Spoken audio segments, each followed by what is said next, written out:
Good morning. Good morning. Did you sleep well? Beautifully, and you? Like a log. Incidentally, Yes? I have a lot of work at headquarters. I'll be out all day. And all night?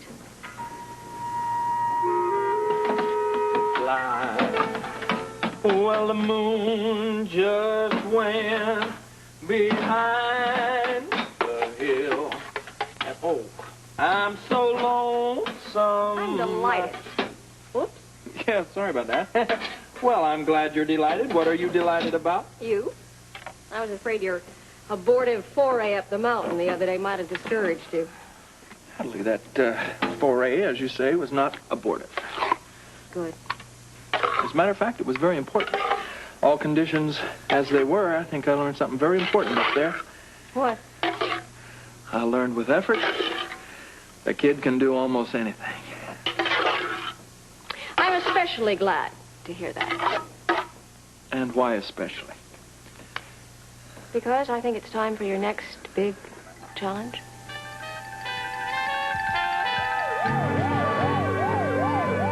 Next big challenge. So, what do you mean, dancing the night away? You might just do that someday. Yeah, I might. No, what I'm talking about is maybe not quite as big and exciting as that, but I think it might please you. I'm going to New York today. Well, I'm glad for you, Natalie. Good for you. What has that got to do with me? I'm going to get you a new pair of shoes. Did you say shoes? I did. And don't look quite so shocked. I'm not talking about the Italian loafer variety. Well, you don't mean like big...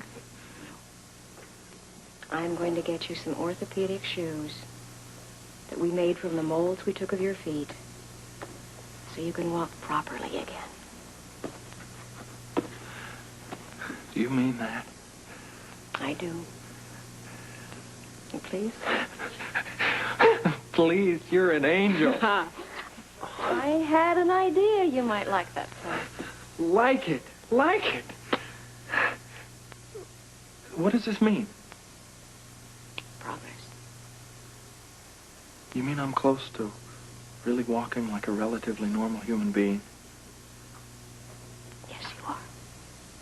I am? Oh!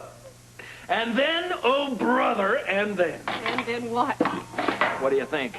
And then I'm going to walk right back to, somebody. Now, come on, you can't just start the day with a crack like that, then refuse to explain.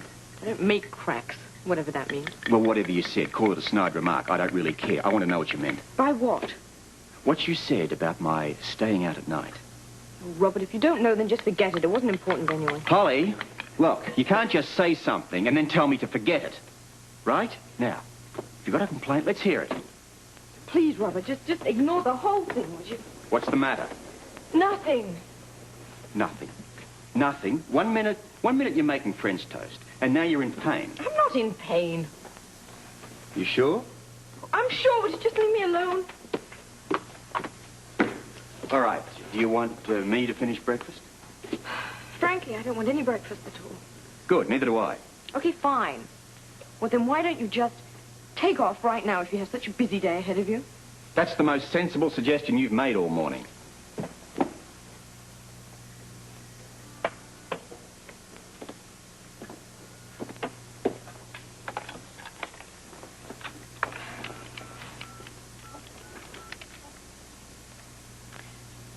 Bobby Spencer, please.